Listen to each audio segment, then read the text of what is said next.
Добрый вечер. Вы смотрите программу «Якутия в деталях». С вами Сергей Михедов. В период новогодних праздников многие службы перешли на усиленный режим работы. Тем не менее, год начался неспокойно. Количество дорожно-транспортных происшествий в Якутии выросло на 9,5%. Число пожаров только за январь насчитывает несколько десятков. Ну и, соответственно, увеличилось число обращений к медикам за помощью. Вот сегодня мы поговорим о безопасности в зимний период.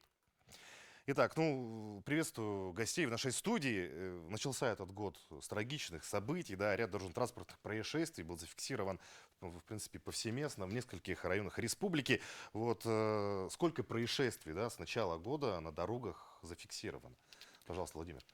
С начала года у нас на территории республики зарегистрировано уже на данное время 36 дорожно-транспортных происшествий, где у нас, к сожалению, погибло 7 человек и различные травмы получили 53 человека. Мгм. Число происшествий на дорогах выросло на 9,5%. Да? Что влияет на эти показатели? Ну, в основном влияет это у нас, опять же, то, что люди не соблюдают безопасную скорость движения, то есть, в принципе, не соблюдают правила дорожного движения, ну и, в принципе, саму безопасность, так как в основном у нас, как показывают цифры, да, 7 погибших, да, это у нас три происшествия произошли из-за того, что водители управляли транспортным средством, не соблюдали безопасную скорость движения, ну и выехали, в первую очередь, это, конечно, на полосу встречного движения, не убедившись в безопасности своего маневра, и из-за чего у нас произошли такие трагические происшествия. Мгм. Сколько вызовов, да, поступило в пожарные части, да, с начала года, увеличилось ли число обращений? Ну, на территории Республики Саха-Якутия, по официальным данным, на 21 января текущего года зарегистрировано всего 101 пожар по сравнению с аналогичным периодом прошлого года, что составляет 102. Это получается минус 1%. К сожалению, при пожарах погибло 2 человека, в аналогичном периоде прошлого года 0. И получили травмы различной степени тяжести один человек в этом году, и по сравнению с аналогичным периодом прошлого года это составляет 3, что составляет на 66% улучшения. Мгм. Ну, то есть, в общем, число происшествий стало меньше, тем не менее, погибли 2 человека. Так точно. В прошлом году 0 человек. Соответственно, мы понимаем, что на двое человек погибших в этом году больше, как минимум. Скажите, среди причин, да, пожаров, какие основные факторы остаются, или, может быть, появляются какие-то новые причины? Да, ну, если посмотреть статистику пожаров, это в основном такие причины, это как неосторожное обращение с огнем, нарушение правил пожарной безопасности. Мгм. Вот эти два основные причины. Мгм. Что касается использования, не знаю, фейерверков в помещениях, да, растет ли число в целом таких происшествий? Ну, что касается фейерверков, новогодний, рождественский праздник, у нас проводится соответствующая работа, активно участвуют органы местного самоуправления, организации, учреждения. И общими усилиями насчет случаев с фейерверками в этом году не допущено. Мгм. Не допущено. Но ранее они уже происходили, то Да, есть такие конечно, случаи да. фиксировались. А вообще, как часто такие случаи происходят?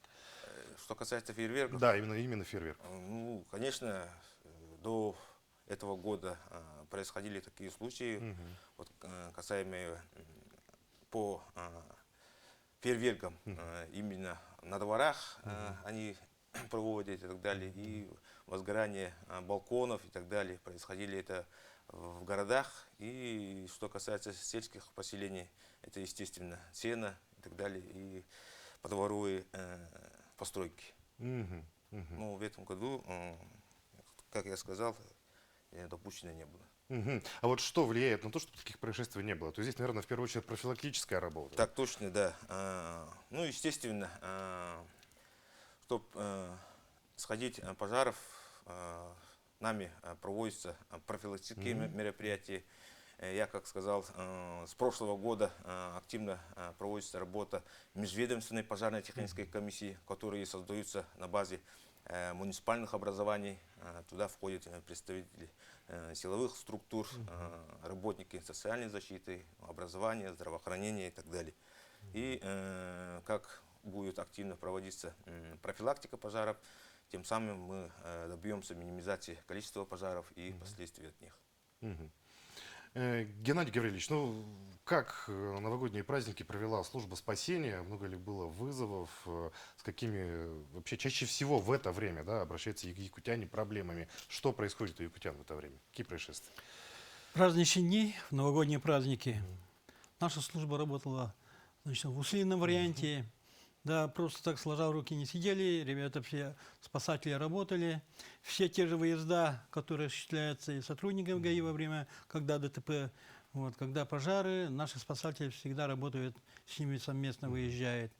Ну и кроме этого были выезда, допустим, в районах, значит, при ДТП были практически, вот, и при авариях на котельных.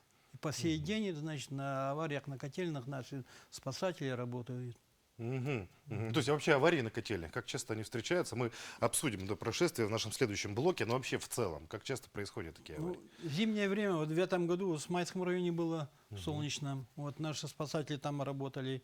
И вот буквально вот в эти дни тоже в 2 районах наши работают. Мгм, мгм. А вот во время таких происшествий, да, на что в первую очередь следует обратить внимание, если, да, например, житель Якутии попал в подобную ситуацию, аварийно отключилось отопление, вот как действовать в первые минуты, что лучше предпринять? Куда обращаться, я не знаю, может быть. Ну, в принципе, в основном это многоквартирных домах. Информация сразу поступает через ИДДС, через ЖКХ. Поэтому вся система, государственная единая система по предупреждению ЧС, она включается сразу, вот, не ожидая чего-то звонка. В этом плане, значит, вот этот механизм срабатывает очень четко. Очень четко работает. Ага. Вот. Но вот частные лица, если замерзают, тут же поступает, если звонок, наши тоже выезжают совместно с государственными исполнительными органами на местах. Мгм, мгм. Ну, зима, да, новогодние праздники особенно, это период, когда, наверное, и растет число, в принципе, обращений к медикам. Вот с начала года насколько увеличилось число обращений в медицинские учреждения, да? Ну и с какими травмами чаще всего обращаются люди, с какими жалобами? Но зимний период характеризуется 3 видами увеличения травм. Да? Это первое, связанное с гололедом. Это так называемые простые бытовые травмы, когда люди просто поскальзываются, падают, получают травмы. Второе, это связано с нашими климатическими условиями, то есть холодной погодой. В холодную погоду повышается как и отморожение, так и количество пожаров, потому что люди начинают всякие самодельные эти нагревательные приборы подключать, перегружать сети, эти розетки. Из-за этого, видимо, происходят пожары, поэтому количество ожогов тоже увеличивается. А также, вот, как сказали, увеличивается количество ДТП. Количество ДТП увеличивается вследствие тумана. Больше всего тумана, люди, видимо, не придерживаются скоростного режима. Кроме того, хотелось бы сказать, что на федеральных автомобильных дорогах, где дорожное покрытие последние годы улучшились, очень скоростной режим увеличился, там происходят очень тяжелые травмы. Мгм. Как в этом Да, ну году вот, кстати, произошли. да, увеличение, ну, улучшение качества дорог в Якутии сказывается ли на увеличении числа ДТП, если в целом вообще говорить? Ну, и тяжести, и в тяжести. особенно в зимний период. Они в тяжести, не то, что в Насчет количества, да, как бы, в принципе, уменьшение в какую-то сторону есть, но, опять же, увеличение есть в сторону того, что люди получают уже более серьезные травмы. Ну, то есть Так как скорость движения скорость, увеличивается, да. соответственно, да, рисков Но, больше. опять же, дорога-то делается именно для того, чтобы было комфортно ехать, ну и, соответственно, безопасно. Те водители, которые, опять же, не учитывают безопасную скорость движения, да, то в данном случае они уже из-за того, что нарушают правила, соответственно, могут попасть в такое происшествие, где могут получить уже серьезные травмы. Ну, плюс ко всему, в новогодние праздники люди употребляют алкоголь. Вот как алкоголь сказывается на травматичности и на числе происшествий? У нас, конечно, Вообще в травме, можно сказать, большая часть бывает сопряжена с употреблением алкоголя, да? Что в ДТП, что в пожарах, что в отморожениях и что в бытовых травмах. Но особенно вот новогодние праздники действительно поступало много травм, связанных с употреблением алкоголя, в том числе криминального характера. Ножевые, побои, такие травмы поступили в эти новогодние праздники. Мгм. А вот, кстати, да, крещенские купания, да, это такой период, когда у людей есть традиция окунаться в ледяную воду, в прорубь, да, вообще бывают ли происшествия в это время, насколько мне известно, обычно безопасно проходит купание. Вот к службе спасения, наверное, это больше вопрос, потому что дежурят там постоянно. Во время крещенских этих мероприятий, именно купания, вот, привлекаются все силы и средства. Вот, привлекаются не только спасатели, вот, силы и средства МЧС, ГПС, МВД, вот, и Минздрав. Вот. И в этом случае, в этом году вот, таких чрезвычайных происшествий каких-либо не зарегистрировано. То есть обеспечение безопасности, заранее предупреждение в этом плане вот, проводилось очень тщательно. Вот. Людям объяснили, и буквально вот на ваших стенах, недавно я тоже был на прямом эфире, и об этом тоже говорили, вопросы профилактики. Как надо вести во время вот, крещения, да, вот, как зайти в эту воду, что делать, скопиться, не скопиться, вот, ни в коем случае нельзя употреблять спиртные напитки и многое другое, об этом мы говорили. Ага. Поэтому в этом году пока все ничего нет, нормально происходит. То есть в этом году купания прошли спокойно, но, Да. в принципе, в целом различные происшествия бывают, происходят. Да, но не там, где вот купались. Не там, где купаются Да. именно, да? Да. То есть здесь, наверное, очень большую роль играет профилактика, в Совершенно первую верно. очередь, да, то есть Да. предупреждение И подобных непосредственное происшествий, да. принятие тех мер, которые принимались все силы и средства. То есть, да. Ну вот об этом мы поговорим подробнее. Сейчас у нас небольшая пауза. В скором времени мы вернемся и продолжим нашу программу. Не переключайтесь.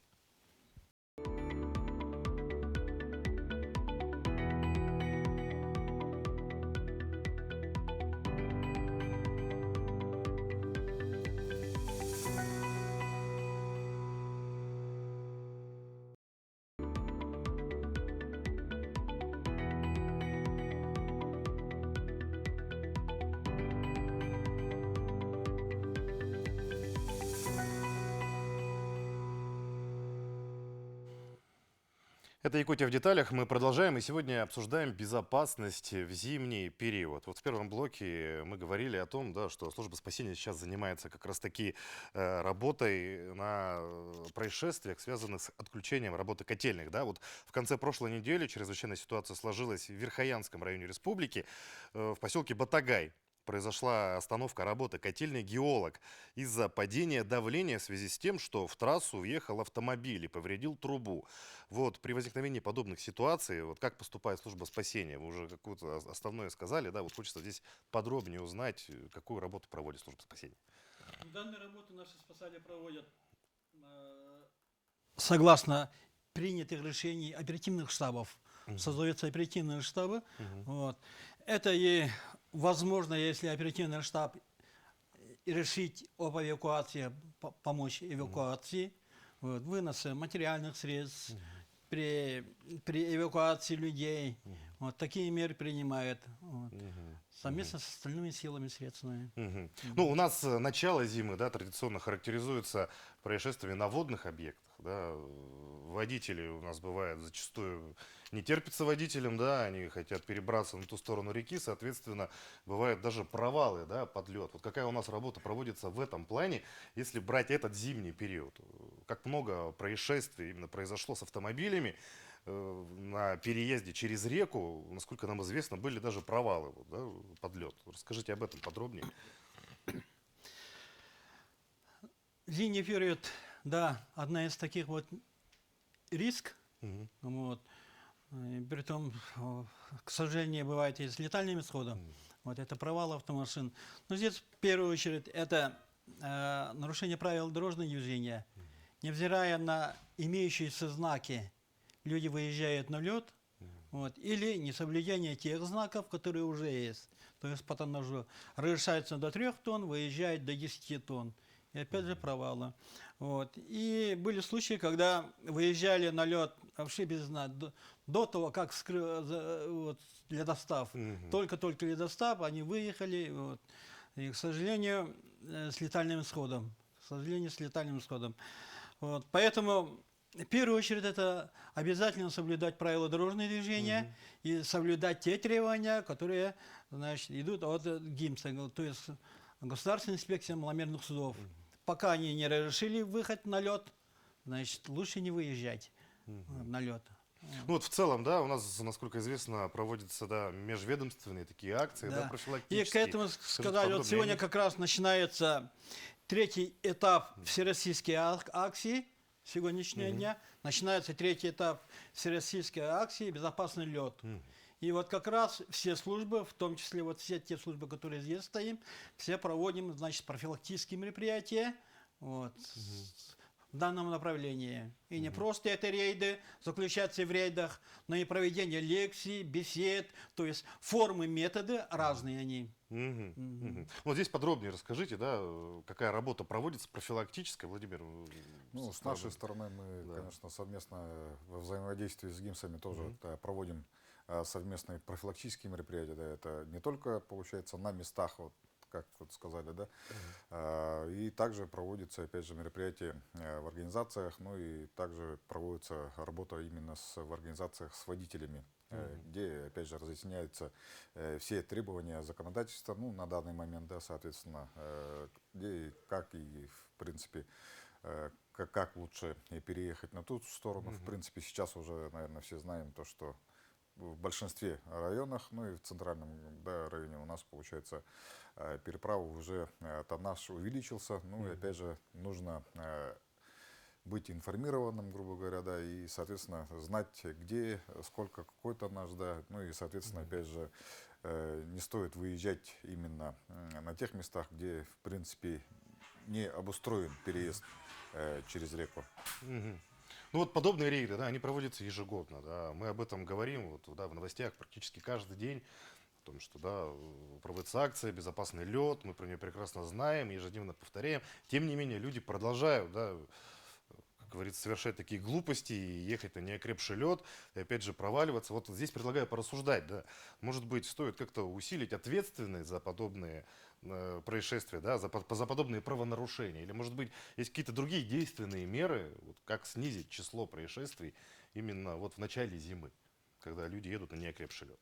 Ну, в прошлом году у нас, получается, как бы, вот когда началось ледостав весь, да, мы, в принципе, совместно также работу вели, ну и также не только с ГИМСом работали, ну и, опять же, допустим, у нас есть управление дорог, которые смотрят, ну и обустраивают данные зимники, да, соответственно, вот эти подрядчики у нас, в принципе, принимали также работу и, соответственно, перекрывали дорогу, но все равно водители у нас выкапывали, делали, проезжали объезд, делали, ну и, в принципе, тут уже максимум то, что можно будет сделать, это уже, соответственно, увеличить за данное правонарушение, соответственно, штрафы, ну и принимаемые меры по данным нарушениям. Только в данном случае, возможно, уже, может быть, люди поймут, что нельзя переезжать именно по льду, не по неокрепшему, да, в первую очередь,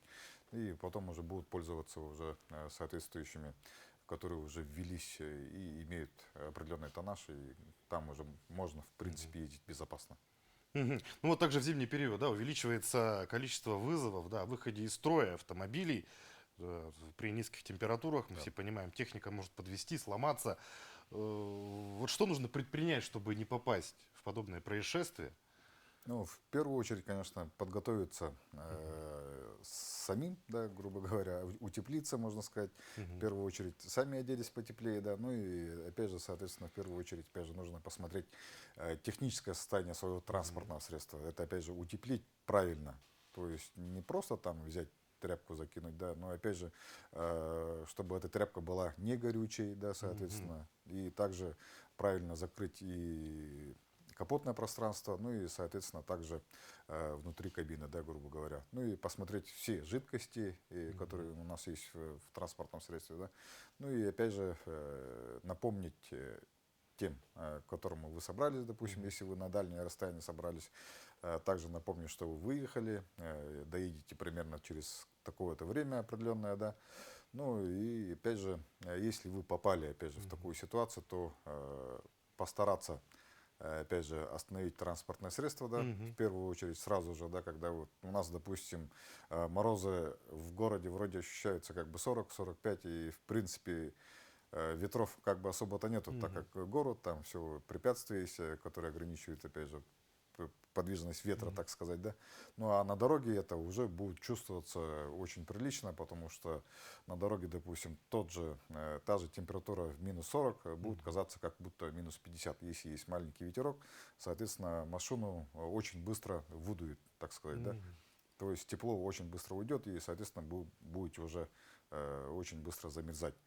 Ну и чтобы такого не случилось, нужно, опять же, как машина заглохла, да, и вы поняли, что она уже не заведется, то уже нужно постараться, опять же, остановить в первую попавшуюся автомашину и попросить помощи, и чтобы они передали информацию, что вы на таком-то километре и так далее, да. Как сами знаем, то, что у нас территория большая, дороги, в принципе, протяжение большое, да, и в некоторых местах у нас, к сожалению, связи нету. Поэтому нужно, опять же, в первую очередь попросить уже других людей. Ну и, соответственно, также у нас инспектора постоянно патрулируют федеральные дороги, ну и региональные дороги, да, и когда они патрулируют, тоже, соответственно, они замечают транспортные средства, которые стоят с аварийными знаками, да, ну и замечают просто, которые ставят транспортные средства, не заведенные, да, это в первую очередь, опять же, интересует наших инспекторов, и, соответственно, они в первую очередь останавливаются, да. Ну и почти в половине данных происшествий, да, когда наши помогают, да, соответственно, они проходят как бы, ну, безызвестно, они как бы помогли, все, и помогли добраться данным людям, ну, до ближайшего населенного пункта, где они отогреются, ну, сделают машину и, в принципе, дальше поедут, куда они собирались, да. Ну и таких случаев у нас, в принципе, зимой хватает. Ну и, конечно, хотелось бы обратиться к водителям, когда вы собираетесь, нужно в первую очередь, конечно, посмотреть себя, одеться, утеплить машину, ну и опять же не забыть как минимум хотя бы термос, чтобы был чай, да, ну и чтобы была запасная обувь для себя. Допустим, у нас водители обычно ездят как? Взяли, собрались быстренько на теплую, как бы, да, я в машине и поехали. Ну и, соответственно, вот такие водители у нас и попадаются, у них там, допустим, колесо спустило, домкрата нету. Вот на этих выходных у нас, получается, в Ленском районе ребята помогли, на той стороне Мегино-Кангаласском, тоже на Фат-Колыма, там ребята также заметили машину, которая стояла, заглохла, да, и, соответственно, они уже также помогли отогреться, ну и подождали, пока приедут, они уже, оказывается, позвали на помощь своих родственников, я так понял, да, ну и также потом помогли им добраться до ближайшего населенного пункта. Ну и таким образом у нас ребята, в принципе, круглосуточно, можно сказать, помогают людям на дороге. Ну, вообще хочется отметить, да, что якутяне у нас люди неравнодушные, мы об этом знаем, готовы друг другу помогать. Ну и, наверное, перед тем, как выезжать, наверное, следует предупредить родственников, да, сказать о том, что ты куда-то поехал, какое-то дальнее расстояние, чтобы люди понимали, да, что ты должен добраться, какие-то сроки. Если не добрался, значит, возможно, что-то случилось. Да, ну, это И тут же не следует только обратиться, туда, куда наверное, вы да. собираетесь, Да. а именно, опять же, родственников, знакомых предупредить, что вы собрались туда. Ну, примерно определенное время выбрать, допустим, ну, если вы знаете, туда ездите, да, постоянно, да. Но если вы туда, в принципе, не ездите, да, ну, в любом случае нужно рассчитать примерно дорогу, сколько на это обойдется, да, предупредить тех людей, к которым вы собираетесь, ну и предупредить, опять же, как говорится, родственников, ну и, опять же, знакомых. Есть что дополнить? Да, еще вот буквально скоро откроются зимники, особенно арктического района, поэтому казахстанские субъекты, особенно это те организации, которые занимаются перевозкой, было бы неплохо, если водителям дали бы средства связи, такие как спутниковые телефоны. Да, спутниковый телефон. И потом никогда не надо забывать, и всегда надо напомнить, что телефон 112 берет откуда угодно. Если даже нет, значит, недоступен связь, берет телефон. Поэтому надеяться на то, что вот всегда вот, службы спасения, другие службы, они всегда будут на чеку. Вот. И вот, как вот коллега сказал, водителям обязательно надо предупреждать, куда едут, и через определенное время обязательно пускай звонят. Если не звонят своим руководителям, то близким своим родным, пусть они звонят и поставят известно, что они приехали в этот поселок, дальше поедут, значит, позвонят туда. Вот. Если взяли на дорогу на 5 дней, берите продукты на 10 дней. С запасом. Да, запасом берите. Обязательно спички, обязательно домкраты, но все то, что требуется. Трасса, вместо тросов в Артильских районах очень удобно использовать, значит, канатами. Она куда удобнее и практичнее. Поэтому вот такие вот вещи. Медикаменты обязательно брать. Ну и, как уже сказали, обязательно взаимовыручка. Да. То, что отличает нас, северян, нас, сибиряков, якутян, это да, это взаимовыручка. На любую машину, которая стоит поломки или просто стоит, перетормозите, скажите ласково «здравствуйте» и «как дела?» Помочь? Вот. Да, Помощь да. нужна? Нет. Вот Да, так вот. самому обратиться можно, и тут же, Совершенно может быть, верно. предупредить какое-то происшествие. Но в первую очередь запомнить номер 112, он единый номер для Единый всех, он номер работает везде, везде. по нему можно дозвониться, в принципе, практически из любой точки республики. Сейчас еще одна пауза, очень скоро мы вернемся, не переключайтесь.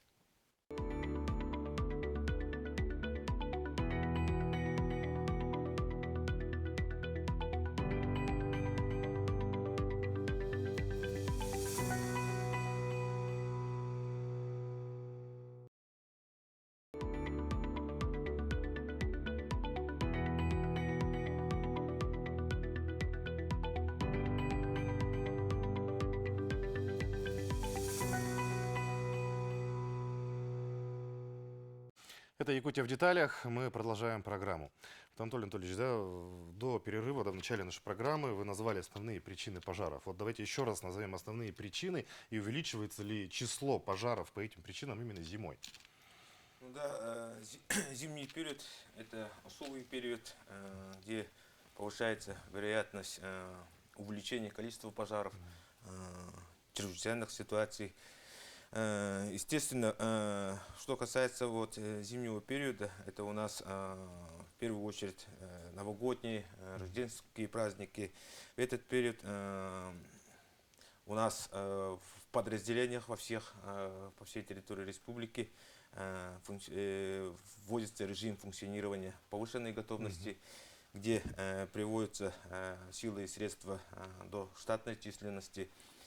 Проводятся дополнительные инструктажи, дополнительно изучается районы выезда наших подразделений, это проезды, подъезды к объектам, изучение документов предварительного планирования действий по тушению пожаров и проведения аварийно-спасательных работ. И тем самым, опять же, остаются вот эти причины, это неосторожное обращение с огнем и нарушение правил пожарной безопасности. Ну, как будет качественно работать профилактика пожаров, от этого зависит минимизация количества пожаров и их последствий. И мы надеемся, что общими усилиями именно по организации профилактических мероприятий, это начиная с органов исполнительной власти, органов местного самоуправления, подразделения государственной противопожарной службы и представителей других иных организаций, предприятий. И тем самым мы надеемся, добьемся уменьшения количества пожаров и их последствий. Ну, в последние годы, да, активно устанавливается такой прибор, как ЭДПИ, да, автономный вот извещатель о пожарах, да. Насколько эффективны эти приборы, стоит ли их устанавливать, да? Может быть, нас сейчас смотрят телезрители и думают, ставить, не ставить. Вот в чем эффективность такого прибора? Кому вот обязательно нужно поставить ЭДПИ в первую очередь? Ну да, что касается автономного дымового пожарного извещателя, да, это с 2021 года проводится социальная акция. Эту акцию начинал тогда председатель Государственного комитета по обеспечению безопасности жизнедеятельности населения Республики Саха-Якутия Дмитрий Николаевич Лепчиков. И мы эту акцию уже продолжаем. У нас итоги имеются. Есть положительные моменты, где были установлены такие извещатели, и в ночное время при сработке данных извещателей были спасены человеческие жизни. И по всей республике сейчас активно продолжается данная акция. Есть такие населенные пункты, где полностью обеспечены этими извещателями. Это силами органов местного самоуправления и самими гражданами. Это очень хороший показатель. Я хочу отметить такой район, это Сунтарский район. У них во многих населенных пунктах обеспечены такими извещателями. Я, пользуясь случаем, хочу обратиться к жителям Республики Саха-Якутия. Да? Ну, этот извещатель такой маленький, скромный, работает на батарейке Крона, которая продолжительность этой батареи год, если качественная батарея. И вы можете спокойно спать. В случае задымления этот извещатель подаст такой громкий активный звук, спящий человек однозначно разбудится. И тем самым, плюс к этому извещателям, есть такие извещатели ADP с GSM модулем, которые можно установить в гаражах, в банях. И это сообщение приходит в телефон, и ты уже владеешь информацией. А эти автономные, которые это уже внутри жилого помещения. Ну вот, Анатолий Николаевич, да, вот с точки зрения медицины, да, сказали о том, что зимой растет число обморожений, да. Вот какую, может быть, профилактическую работу проводите в зимний период с якутянами, чтобы люди, может быть, и меньше обмораживались? Ну, профилактическая работа со стороны медицинских работников — это вот примерно такие передачи, выходы на средства массовой информации, вести лекции среди организаций, учебных заведений такого характера. Профилактические мероприятия, ну и тесно все зависит от наших гостей, которые сегодня. Они больше тесно ведут эту профилактическую работу. Ну вот, пользуясь случаем, да, как себя вести, да, в случае, если есть подозрение на обморожение? Может быть, самому себе как-то помочь или сразу лучше в медучреждение обращаться? Вот как поступить в такой ситуации? Ну, основные правила — это при отморожениях. Ну, или переохлаждении сильном, да, зашел с холода, чувствуешь, что вот сильно руки онемели, сильно замерз. Да, Как отогреться, может быть, быстро? при охлаждениях нельзя ни в коем случае натирать снегом. Вот почему-то раньше показывали по телевизору, снегом натирает человек. Ни в коем случае нельзя натирать, это только усугубляет. Второе, это ни в коем случае нельзя быстро греть. То есть под горячую воду? Да, под горячую воду, при при склонении к батарейке, это только усугубляет процесс отморожения. Должно быть медленное оттаивание. То есть, если вы помогаете кому-то, да, нашли кого-то там замерзающего, да, внесли, вы его должны укутать. Он должен под собственным теплом размораживаться. То есть отогреваться самостоятельно, можно сказать, от собственного тепла. В теплое место положили в здание и его укутали хорошенько. Руки чем-то теплым, шарфиком или чем-то укутали, чтобы это постепенно отогревалось. И, конечно, там, чтобы инфекция туда не попала, повязки. Повязки антисептические и в первую очередь вызов квалифицированных медицинских работников. Ну, в таких ситуациях, наверное, лучше всего обращаться к медикам сразу, не тянуть, не затягивать, да, сразу же обращаться к медикам. Малейшее подозрение на отморожение, нужно обратиться, показаться, потому что только вначале может казаться, что это небольшое отморожение, а в конце концов закончится как бы печально. Ну вот чем чревато, кстати, да, переохлаждение, обморожение, вот к чему это может привести? Ну, отморожение, от степени отморожения зависит. Тяжелые степени отморожения могут закончиться ампутацией конечностей, что часто и бывает в наших условиях. Поэтому к этому надо относиться серьезно. То есть либо сам получил, либо кому-то ты помогаешь, надо обращаться к медицинским работникам. Сразу же обращаться к медику, наверное, это самое лучшее решение, и не затягивать. Да? Вот специалисты ГИБДД, да, несут усиленный режим работы до 26 января. Вот, под особым контролем находятся федеральные трассы, да, вот вы уже об этом сказали. Вот что требуется от участников дорожного движения, чтобы избежать аварий? Давайте еще раз напомним. Ну, для того, чтобы избежать таких происшествий, конечно, нужно в первую очередь соблюдать неукоснительно правила дорожного движения, да. Ну, а если, опять же, вы попали в затруднительную ситуацию, допустим, да, вы едете по трассе, она задымлена, то, опять же, нужно сбросить скорость, соответственно, да, и ехать безопасно, да. Ну и также соблюдать дистанцию до впереди идущих транспортных средств, да, сократить.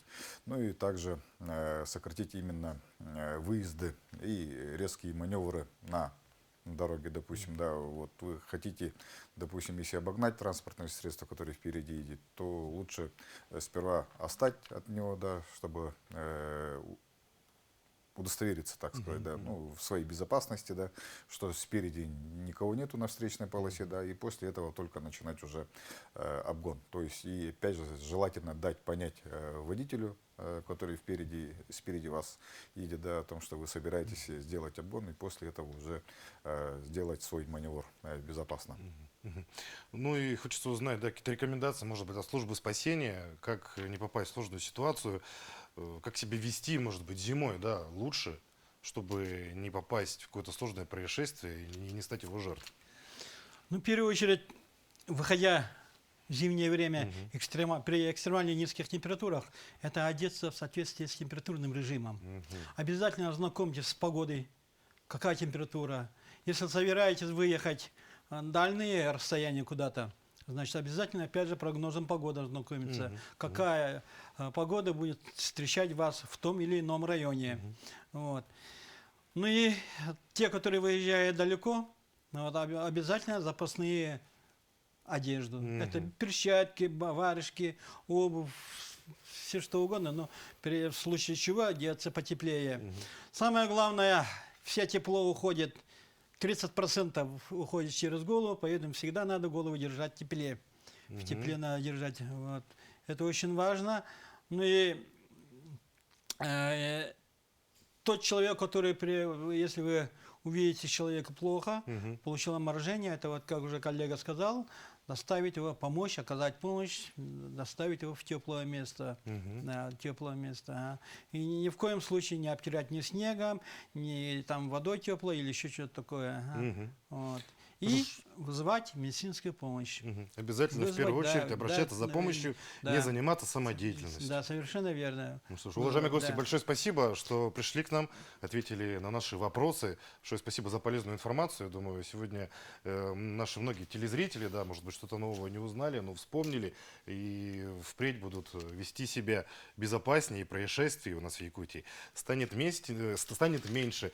Но я хочу сказать спасибо нашим телезрителям за внимание. Смотрите программу «Якутия в деталях» по будням в 19:15. Расскажем, чем живет Якутия.